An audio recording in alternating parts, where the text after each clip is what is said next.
pessoal, boa noite. Vamos chegando aí, nos conectando.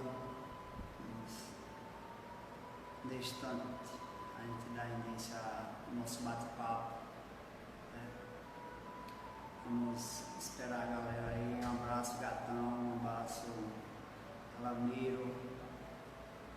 Inspirar aí no velho Dom, as palestras do Dom. Vamos esperar mais um pouquinho, enquanto a galera começa a chegar aí, a gente começar. Um abraço, Ali.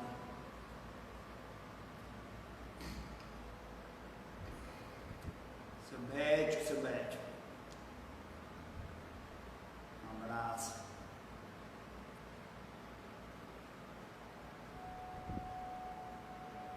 Vamos chegando para a gente começar esse bate-papo sobre o medo e a fé. Vamos ver qual é que nós estamos conectados, qual energia nós estamos respirando.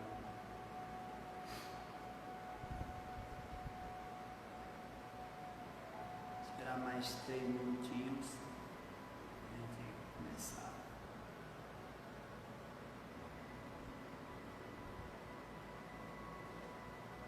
LED, abraço. Leisa, abração. Que bom que estamos aqui, né? Bebendo dessa água do Evangelho,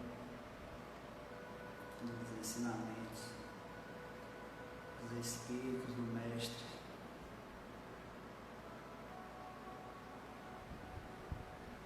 Daqui a pouquinho, daqui a 2 minutos, nós começamos.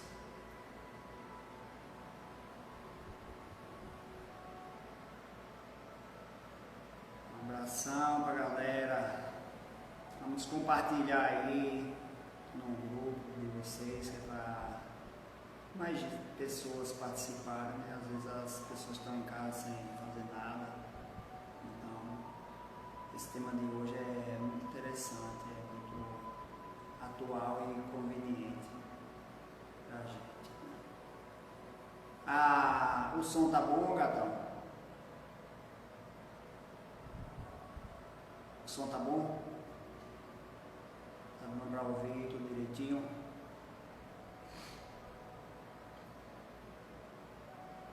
Deve estar, né? Se tivesse baixo, acho que a galera já tinha falado aí, o som tá baixo. Pronto, beleza. Então vamos nos concentrar, dar uma respirada, que é para equilibrarmos os nossos sistemas, né? Para a gente internalizar mais a mensagem. Não sou eu que estou trazendo a mensagem, eu apenas pesquisei, trago a minha interpretação, né? E abrindo para reflexões, né? Discussões posteriores, se tivermos, né? Tudo é caminho. E o bom é quando a gente entende, a gente reflete e a gente discute, né? O ruim é quando a gente só aceita. Então, o bom da reflexão é a gente tentar compreender e questionar, né? Só engolir e aceitar tudo também não é bom, não é você se debruçar sobre o tema. Oi, Estelinha, um abraço. Um abraço a todos vocês, Ana, Bismarck, um abração a todo mundo. Então, 8h05, né? Eu sou muito Caxias em questão de horário, então vamos fazer nossa oração inicial e logo após nós já adentramos no tema.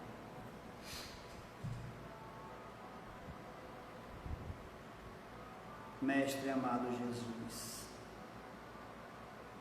que bom que estamos aqui mais uma vez. Espíritos errantes, caímos, levantamos, mas estamos aqui tentando seguir um caminho reto, tentando seguir os exemplos que tu viestes nos ensinar. Então te peço discernimento nas minhas colocações, que os Espíritos de luz me inspirem, me amparem, estejam perto, próximo de cada um de nós, para nos trazer a melhor compreensão, melhores reflexões sobre o tema, principalmente posteriormente. Então, que Deus nos ilumine, que Deus nos abençoe, em nome do nosso Pai maior Criador. Vamos dar por iniciada o nosso bate-papo, nossa live de hoje. Que assim seja.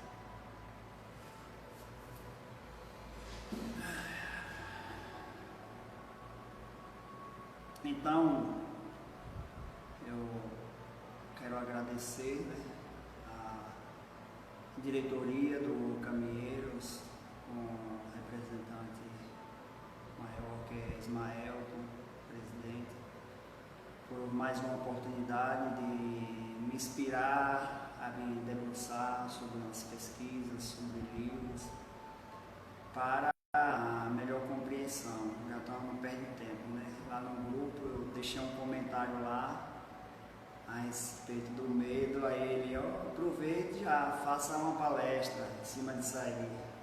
Aí, tarefa dada, né?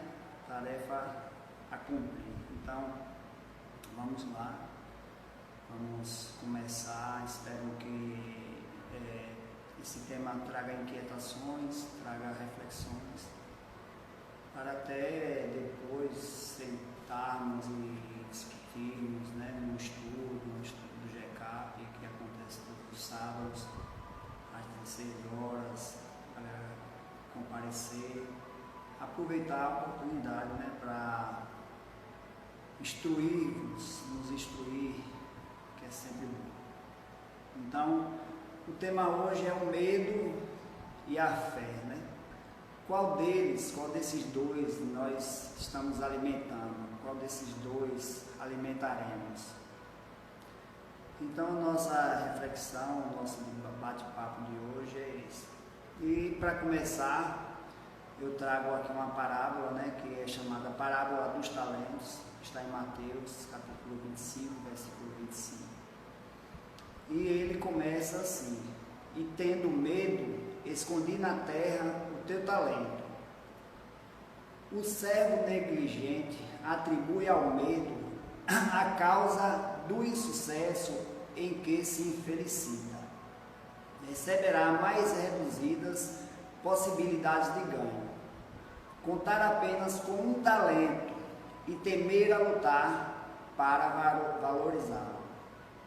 Quanto aconteceu ao servidor e vigilante da narrativa evangélica, há muitas pessoas que se acusam pobres de recursos para transmitir no mundo como desejariam, para transitar no mundo como desejariam, e recolhem-se à ociosidade, alegando medo da ação, medo de trabalhar, medo de servir, medo de fazer amigos, medo de desapontar, medo de sofrer, medo da incompreensão e de ser incompreendido, medo da alegria, medo da dor. E alcançam o fim do corpo, é o que ele fala aqui. Por medo, alcançam o fim do corpo, como sensitivas humanas, sem o mínimo de esforço para enriquecer a sua existência na vida. Agarram-se ao medo da morte. Então, sem o mínimo de esforço para enriquecer a existência na vida, agarram-se ao medo da morte. Na morte, confessam ter ele medo da vida. E a pretexto de serem menos favorecidos pelo destino, transformam-se gradativamente em campeões da inutilidade e da preguiça. Se recebeste, pois, a mais rude tarefa no mundo, não te atemorizes à frente dos outros e faze dela o teu caminho de progresso e renovação. Então, o que é que ele está dizendo aqui? Por mais simples que seja a tarefa, por mais rude que seja, eu não quero dizer menosprezar essa, mas assim, são as que a gente menos dá valor, são as que a gente menos quer fazer, né? Quer ser um gari, ou ser, vamos dizer, um ajudante de qualquer coisa, de pedreiro. Todas têm o seu devido valor e ele, no decorrer da palestra, vai nos instruir a respeito disso. Toda tarefa é importante, como ele já diz aqui, mas muitas pessoas, por ter medo de ser questionado, de ser colocado como miserável, você está varrendo na rua, você é um carregador de caixa, se esquivam e ficam colocados como preguiçosos, como inúteis, parasitas sociais, porque tem medo de enfrentar a sociedade, tem medo de enfrentar uma certa tarefa que lhe é designado por vergonha ou por medo de serem avaliados pela sociedade. Então, ele traz aqui, por mais sombria que seja esta estrada que fostes conduzidos, pelas circunstâncias, enriquece-a com a luz do teu esforço no bem, porque o medo, não serviu como justificativa no acerto de contas entre o mestre e o servo. Então, o que ele traz? Por mais simples que seja a tarefa, faz bem feita, né? Faz com alegria, traz benefício para a tua alma e para aqueles que precisam de ti, porque todos precisamos de todos os serviços. Se todo mundo fosse médico, não teria pedreiro, não teria ninguém para varrer rua, não teria lixeiro, não teria as outras profissões, então não teria como sobrevivermos. Então, cada tarefa tem o seu valor.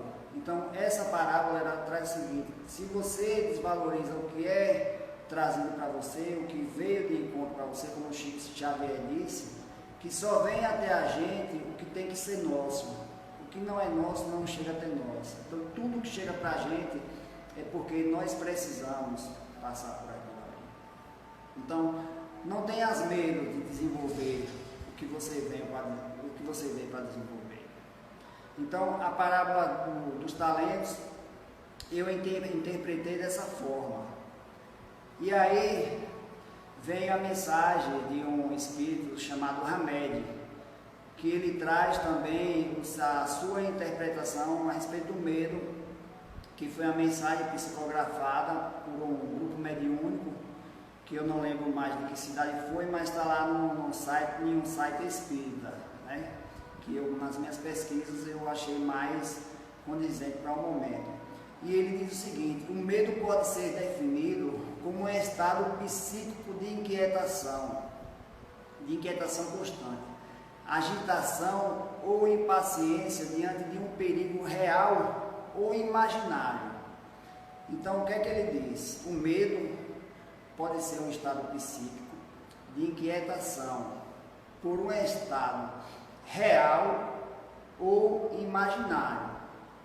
Aí logo abaixo, antes de eu comentar, ele está o seguinte: o medo racional, olha o que ele fala, o medo racional é saudável e necessário em nossa vida. Ele nos protege de nossas impulsividades e de nossos atos irrefletidos. Então, nós já trazemos esse sentimento, essa ideia, esse instinto, é a palavra, esse instinto codificado no nosso DNA. Por quê? Porque se assim não fosse, nós entregaríamos a nossa existência, a nossa encarnação, por qualquer motivo banal, né? Como nós temos medo de morrer, aí nós temos cuidado com a nossa alimentação, nós temos cuidado com o nosso estado de espírito, nós temos cuidado com o uso excessivo de álcool, com drogas, com carro, acidente de carro, porque se assim não fosse, nós não tem medo de morrer, passa um carro, você atravessa a rua, se joga, mata, morre, entendeu? Então o medo necessário, o medo saudável é esse. Aí logo abaixo ele continua. No entanto, quando o medo é patológico, torna-se destrutivo. Tem como resultado a imobilidade de nossas forças mais íntimas. Olha o que ele fala, olha o que Hamed fala. Tem como resultado a imobilidade de nossas forças mais íntimas. Vamos dar um exemplo de agora, do momento, né? Muita gente tem medo de morrer, tem medo de pegar o tal do coronavírus e tem medo de morrer. Mas muita gente não sabe, e o que eu fico impressionado é que a maior parte dos espíritas sabe, né, tem conhecimento da imortalidade da alma e tem medo de morrer, né? Sabendo nós que isso não está no nosso controle. Nós não podemos controlar a hora de nossa morte ou a hora de nossa vida, a não ser que nós queiramos tirar a nossa própria vida. Então, independente disso, de você tirar a sua própria vida, não é você que vai escolher, não é ninguém, não é o neto que vai matar a avó, como os jornais estão anunciando que os netos iam ser os assassinos das suas avós, porque ia trazer o coronavírus para dentro de casa e ia matar todo mundo. Então, isso não está dentro do nosso controle, não somos nós que controlamos isso. Nós temos todo um protocolo, nós temos tudo já certinho, amarradinho, até uma doença de joelho que você vai ter, está lá na sua vida lá que você vai encarnar, está tudo amarradinho, né? Um olhinho torto, um nariz grande, está tudo certinho lá. Nada vem, nada, nem como está lá na Bíblia, nenhuma folha cai no chão sem que tenha um consentimento divino do Criador.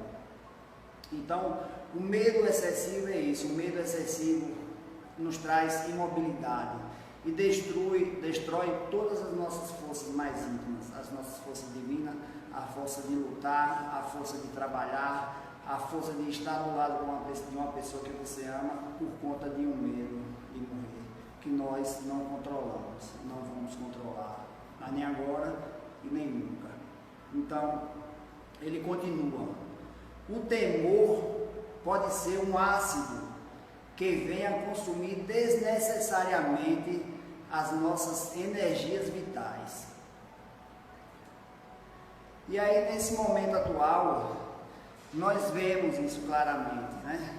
Pelo que eu já falei aqui, nós nos recolhemos, por cautela, é claro, mas tem, como sabemos, as pessoas que são hipocondríacas, né?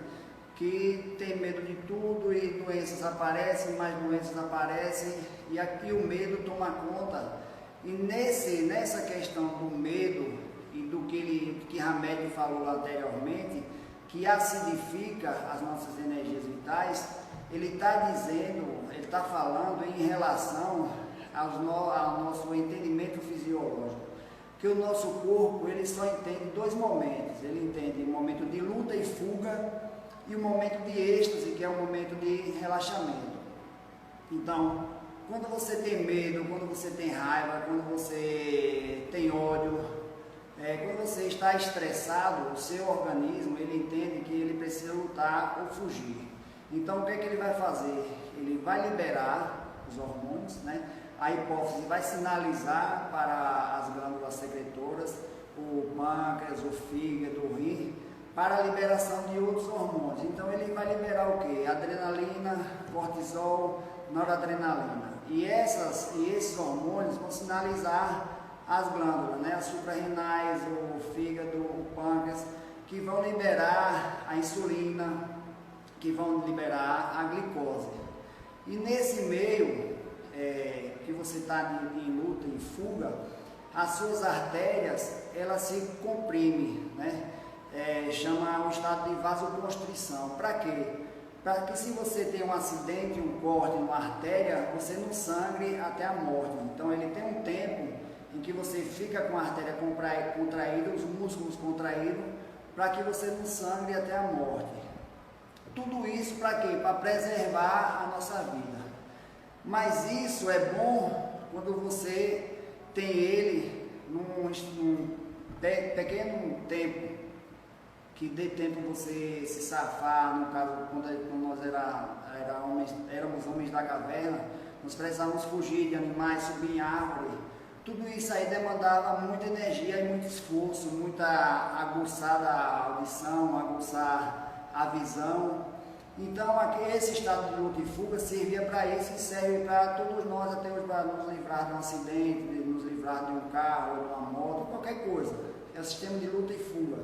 Nosso coração acelera. Então, esse processo acidifica o nosso sangue, acidifica o nosso corpo. E quando acidifica o nosso corpo, né, ele provoca artrose, provoca artrites, provoca cânceres principalmente. Uma célula cancerígena, ela não se prolifera em meio básico, ela só se prolifera em meio ácido, quando o corpo está acidificado. Se você mantém uma preocupação, mantém um estado de raiva por 1 ano, por 2 anos, por 3 anos, mantém um estado de medo por 1 ano, por 2 anos, então seu corpo vai ficar constantemente no sistema de luta e fuga. E isso acaba trazendo vários problemas, como hipertensão, diabetes, artrite, artrose, e câncer, ansiedade e depressão. Então, o que ele fala de acidificar as nossas forças, ele está trazendo essa parte fisiológica. E aí ele continua. A entidade conhecida por vocês como Jesus disse: deixem que os mortos cuidem, enterrem os seus mortos. O que ele quer dizer que isso? Isso significa que deixe para trás todas as coisas que pertencem ao passado e ao medo. Porque o passado você não tem como resolver, já passou. E o medo, quando é um medo real, você ainda dá para ajustar. Mas quando é um medo imaginário, que você não sabe se vai acontecer, né? Então é desnecessário. E aí ele continua: e quanto à sua realidade, tudo depende de você. No momento em que você tem medo, toda a sua vida é medo. Se você estiver na luz, toda a sua vida é luz. Não se esqueça de que o universo é um local que ecoa. Você fala, você recebe. Você sente, você emana, você recebe. Então é aquela história do bumerangue. Tu joga e ele volta para você. O universo, ele é recíproco. Tudo que você oferece, ele te devolve. Então, se você sintoniza no medo, você vai receber a energia do medo. Se você se concentra no medo, o medo retorna. Se você transmite luz, a luz retorna. Então, pesquisadores já transmitiram para a gente que quando você tem um pensamento, você gera uma onda eletromagnética, né? Essa onda eletromagnética do seu pensamento, do seu sentimento, ela é mais veloz do que a onda eletromagnética do celular, que percorre 300 mil km por segundo.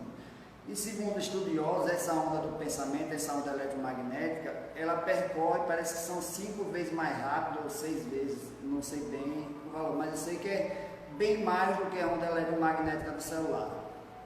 E em se falar também de que hoje na Terra, acho que, se eu não me engano, tem 7 bilhões ou 9 bilhões de habitantes encarnados. E a espiritualidade traz, não sei se é 3 vezes mais, né? Então 7 mais 21 bilhões, 28 bilhões de habitantes. Vamos dizer que eu estou com medo e eu me conectei. Vamos botar uma faixa pequena, né? Se temos 28 bilhões e nesse momento de pandemia, vamos dizer que 5 bilhões de pessoas estão com medo de morrer. Então, eu vou me conectar com toda essa galera, porque é uma frequência, né? É uma frequência. Você não pode estar com medo aqui, o outro com medo aqui. Está todo mundo na mesma frequência. Então, se todo mundo está com medo, todo mundo vai receber essa energia. É como você ligar um rádio, todo mundo ligar o rádio na mesma frequência, todo mundo vai ouvir a mesma coisa. Então, cada vez mais o medo vai lhe deprimindo, porque a força energética é muito grande. Entendeu? E aí ele continua. É uma das leis universais. Essa lei que o universo ecoa. É uma das leis universais. Seja o que você for, o que você semeia, você colhe. Seja o que você dá, você recebe. Então, não precisa pensar nisso para que isso aconteça. Isso é automático. Você pensou no medo, você sintonizou. Você pensou na luz, você subiu a sua frequência. Você pensou no amor, você subiu.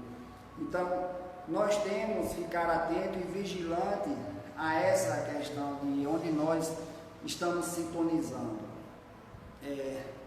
O medo, aí Hamed continua, o medo mantém a sua ignorância, o que quer dizer que algo está sendo ignorado, algo está sendo passado por cima de você, sem você nem ter percebido.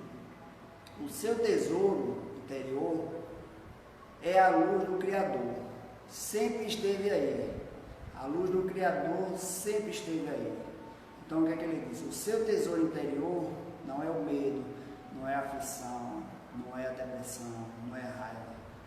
A luz é a luz do Criador, sempre esteve aí, mas você a tem negligenciado por conta do medo. Aí Hamed finaliza a frase dele dizendo o seguinte: entretanto, não podemos esquecer, se Deus está conosco, quem estará contra nós? E essa mensagem, ela me fez refletir muito forte por conta desse momento, né? Se nós espíritas sabemos das leis, sabemos da imortalidade da alma, sabemos de como o universo funciona, por que medo? Né? Nós não estamos tendo fé, nós não estamos nos entregando a nossa vida a quem realmente comanda a nossa vida. Nós não comandamos nada, nós não decidimos nada. Hoje estou aqui em pé, daqui a alguns momentos eu posso não estar mais, não sei. Então, isso não está no meu comando, nunca esteve, na realidade. E aí, Hamed finaliza com essa frase: se Deus está conosco, quem estará contra nós? E aí, né, falando em fé, a gente lembra muito, né, de uma pessoa, de um ser, é um discípulo, Tomé, né? Preciso ver para crer, chegou a Tomé, preciso ver para crer. E as pessoas que são mais voltadas para o racional, para a lógica, para a ciência, são pessoas mais céticas, né? São pessoas que têm uma fé um pouco abalada, porque a fé é você acreditar naquilo que você não vê, naquilo que ninguém pode provar materialmente para você, né? Ninguém pode fazer um artigo e dizer assim, isso aqui é a fé, isso aqui existe. Então você acredita, é como no livro dos Espíritos traz, né? Você vê, você conhece as árvores pelo fruto. Então, o que tem no nosso planeta, que não foi o homem que criou, quem foi que criou? Foi Deus, né? que deixou essa casa toda pronta para nós habitarmos. Então a história de Tomé com Jesus, essa que eu vou trazer para você, que é do livro Boa Nova, né, do Espírito Humberto de Campos, psicografado pelo escritor Xavier, médium escritor, e essa história é chamada de Testemunho de Tomé. Né? E diz na história que Jesus, voltando com os discípulos de uma pregação, chegou a Dalmanuta, e as pessoas da cidade, né, os escribas, os fariseus, começaram a lhe cobrar, né, que ele trouxesse um sinal dos céus, né, para provar para eles que realmente ele era o Filho de Deus. Mas aí Jesus questiona, né, o que queres de mim? Não já tens visto que eu curei cego, curei aleijados, expulsei demônios? O que querem mais de mim? Né? O mestre exclamou. E aí o discípulo Tomé veio para eles querem que tu tragas o sinal do céu. E aí Jesus já estava inconformado, porque ele estava vendo que tudo aquilo que ele tinha feito, as pregações, a palavra do Pai, como ele fala em todo o seu evangelho, né, os conhecimentos que ele traz de seu Pai, estava entrando pelo ralo. As pessoas não estavam compreendendo, os próprios discípulos não estavam compreendendo. Então Jesus já sabia de todo o processo que ele ia passar, mas em momento algum ele teve medo, né? E de todos os discípulos, Tomé era o que mais questionava, que era o mais racional. E aí ele disse, mas mestre, tens uns transeuntes, aí uns doutores da lei, uns funcionários de Herodes, que queres que tu vá lá na casa de um deles lá para demonstrar, ter um sinal do céu, demonstrar que você realmente é o Messias, realmente é o enviado, o rei. Aí Jesus questiona, né? Não é necessário que vejam a mim, mas que sintam a verdade que tragam de meu Pai. Redarguiu Jesus, né, com a voz tranquila e firme. Aí Tomé é muito insistente, mestre, atendei-os. O que será do Evangelho de nós mesmos, sem o apoio das pessoas influentes, né? Como hoje, você monta um grupo para disputar uma eleição, mas você tem que formar uma panelinha de pessoas influentes na cidade, de pessoas que têm muitos recursos materiais, para que aquele projeto, aquele objetivo vá em frente, né? Vingue, como diz a história. E o medo de Tomé era esse projeto não vingasse, o Evangelho não chegasse a todas as pessoas e Jesus não se tornasse o rei, né? Mas o objetivo de Jesus não era esse, não era nenhum plano material, era um plano espiritual, era um plano divino. E aí Tomé continua, acreditais na vitória sem o amparo e a energia dos que dominam o mundo? Olha o que Tomé fala. Acreditais na vitória sem a energia dos que dominam o mundo? Mostrai-vos a esses homens, revelai-lhes o vosso poder divino. Ao demais, eles apenas desejam conhecer-vos de perto.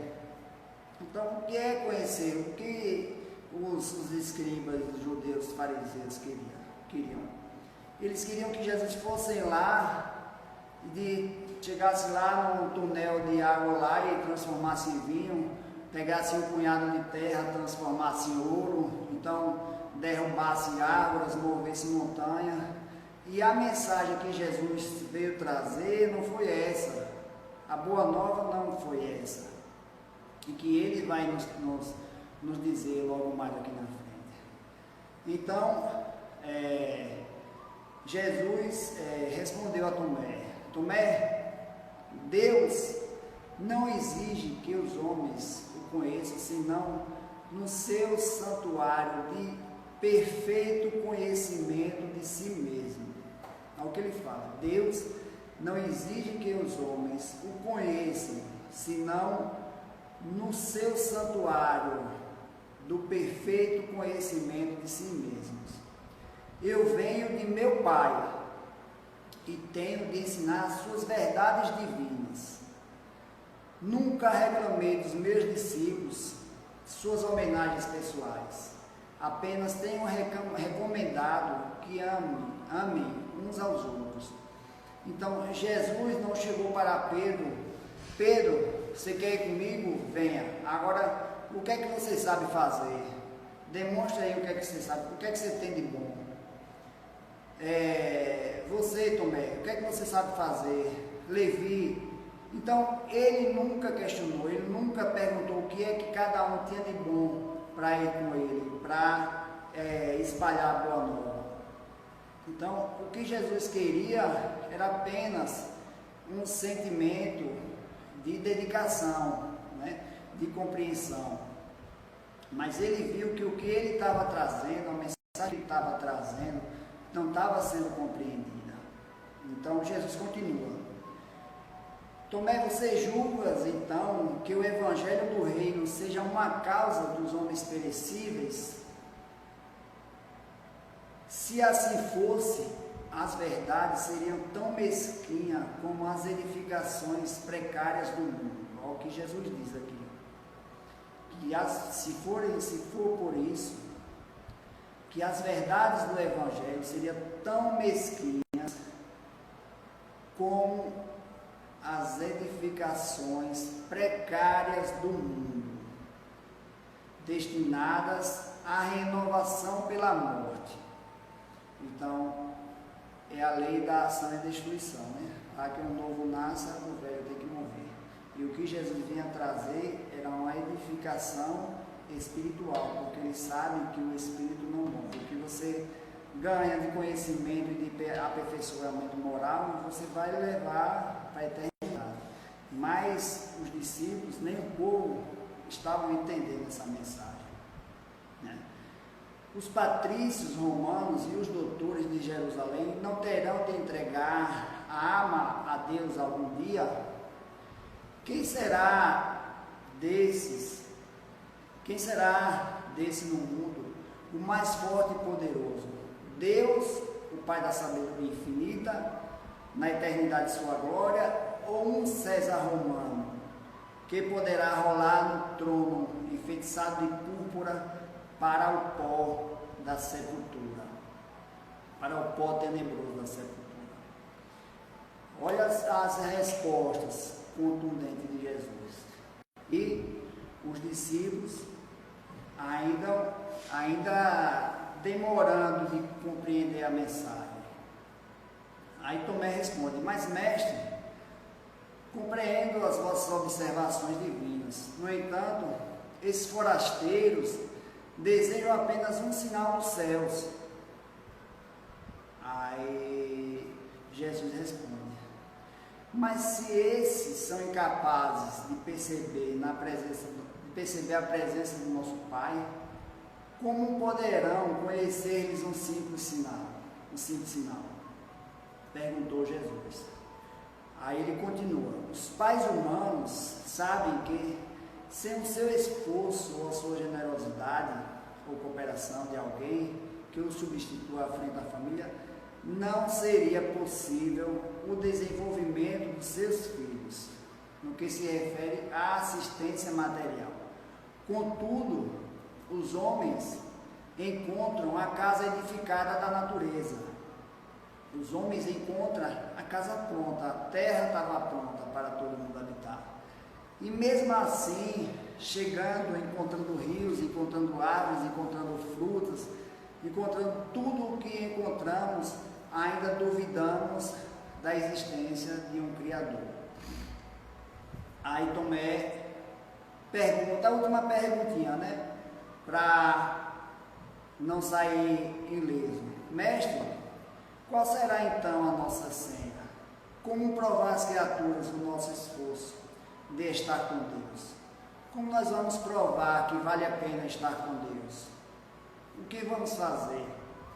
Aí Jesus responde: Tomé, uma só lágrima que console e esclareça um coração atormentado vale mais do que um imenso sinal no céu, destinado tão somente a impressionar miseráveis sentidos da criatura.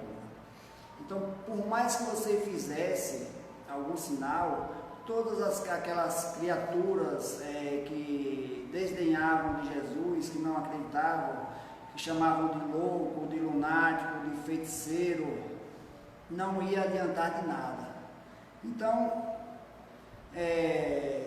Jesus viu que aquela tarefa dele estava sendo em vão, mas ele já sabia disso, porque Jesus é o ser mais iluminado que já pisou, né, que já pousou aqui na terra.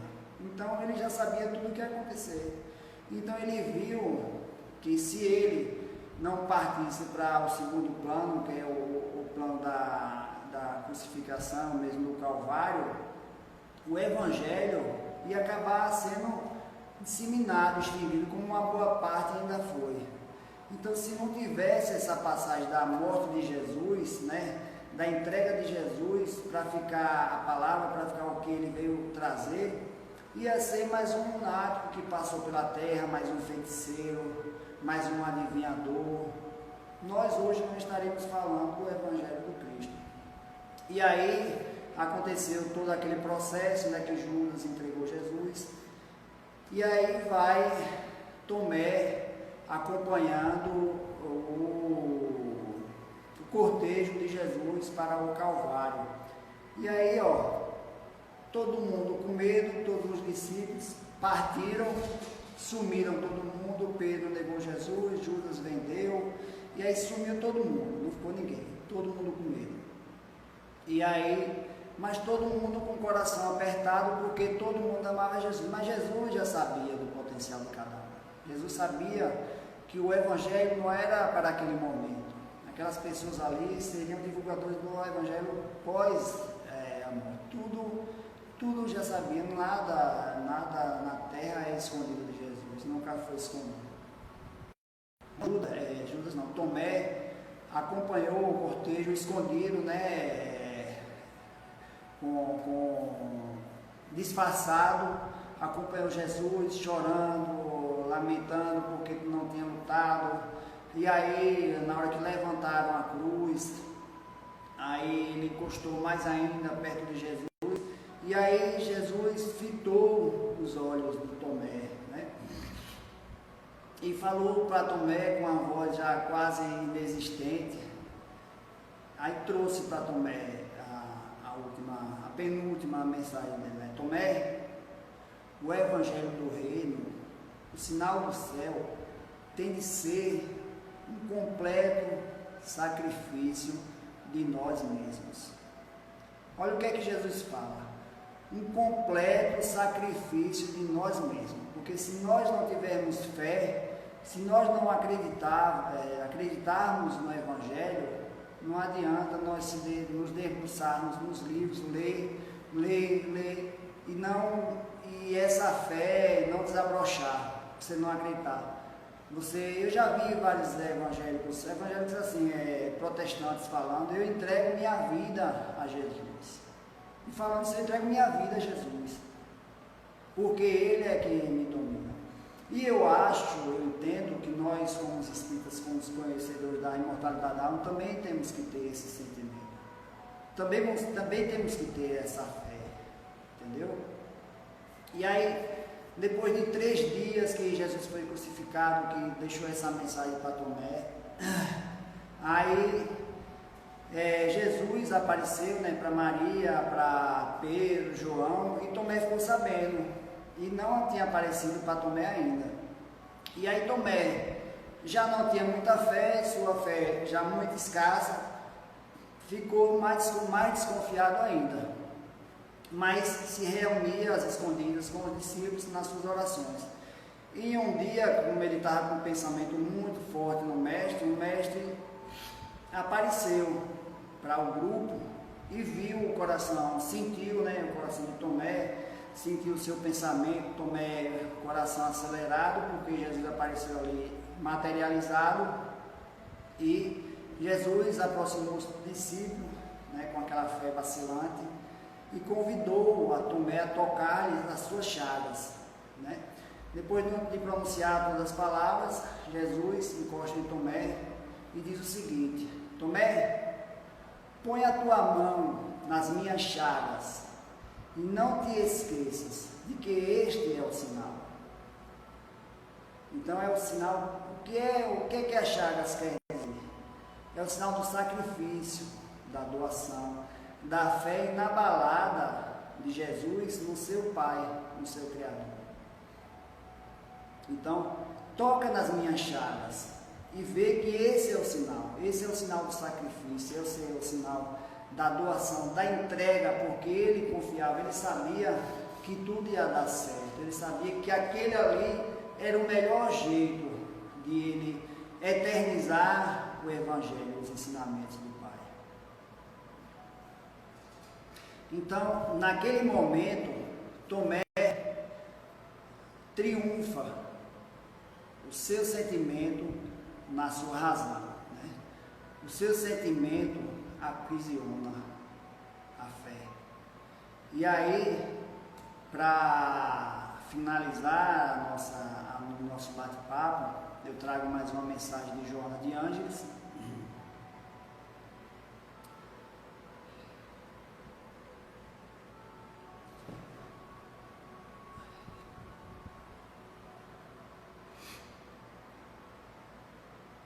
Nesse momento, o medo, desculpa,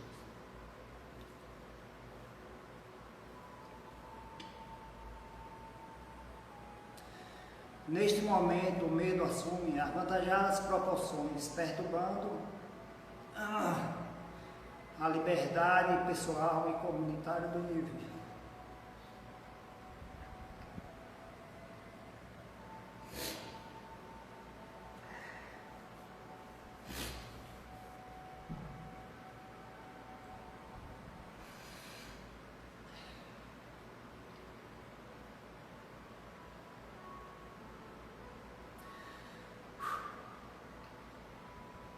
Mais importante do que pensar e repensar as causas do medo é a atitude saudável ante uma conduta existencial tranquila, pelo fluir de cada momento em plenitude, sem memória do passado, evitando um padrão atemorizante, nem preocupações com o futuro. Toma a atitude natural do momento e age conforme as circunstâncias e as possibilidades. Cada instante vive-o totalmente, sem aguardar o que virá ou lamentar o que se foi. Descobrirás que assim, sem constrições, nem pressas ou postergações, te sentirás interiormente livre, pois que somente em liberdade o medo desaparece. O medo desfigura e entorpece a realidade, agiganta e avoluma insignificâncias, produzindo fantasmas onde existe apenas suspeitas. É responsável pela ansiedade, medo de perder isso ou aquilo, sem dar-se conta de que somente se perde aquilo que não se tem. Portanto, o medo não faz falta. Simão Pedro, por medo dos poderosos do seu tempo, negou o amigo que amava. Judas, por medo que ele não levasse a cabo os compromissos assumidos, vendeu o benfeitor. Os beneficiários de mãos misericordiosas de Jesus, por medo, omitiram quando ele foi levado ao sublime holocausto. Pilatos, por medo, indeciso e pusilânime, lavou as mãos à vida dos justos, né? É aquele momento em que Jesus foi prestar depoimento com Pilatos, e Pilatos viu que ele não tinha cometido nenhum crime, mas que tinha que crucificá-lo, que os poderosos assim queriam. Aí ele traz o seguinte: os poderosos, com medo do homem livre, resolveram crucificá-lo, mediante o hediondo e covarde conciliábulo da própria miséria moral que os caracterizava. Aí ela diz o seguinte: ele, porém, não teve medo, porque ele tinha fé, ele sabia que ele estava entregue a sua vida ao Pai. Pensa e busca, libertando-te do medo e seguindo em consciência tranquila, por cujo comportamento te sentirás pleno em harmonia. Joana de Anjos, Nivaldo Pereira Franco. E eu encerro a minha palestra desse jeito. Ele, porém, não teve medo, mas nós somos fracos, nós temos muito medo. Então, agradeço a paciência de todos, agradeço a presença de todos, né? E que Deus nos proteja, Deus nos dê um excelente final de semana, ilumine as nossas casas, ilumine os nossos trabalhos, ilumine os nossos dirigentes, né? Os prefeitos, agora eleitos, que tem que lutar por uma política pública honesta e voltada para aqueles que realmente precisam. Então, vamos ter fé, vamos confiar, porque a nossa vida e a nossa morte